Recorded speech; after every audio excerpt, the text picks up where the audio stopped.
आमर गैरेज रो 12 चका गाड़ी रो एटा फरस चेंज होचे। फरसटा कां हला ना सड़ी जाइथिला आउ पूरा खाली पी करी तार पूरा फाटी फाटी जेते फरस इस लगी चेंज करलु।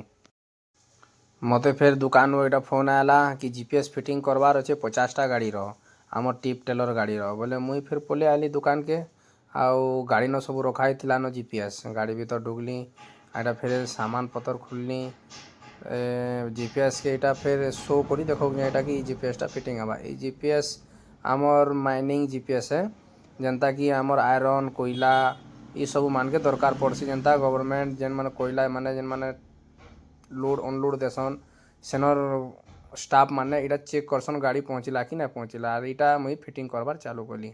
इनो नेगेटिव पॉजिटिव और तमर इग्निशन स्विच रो कनेक्शन दबार पड़सी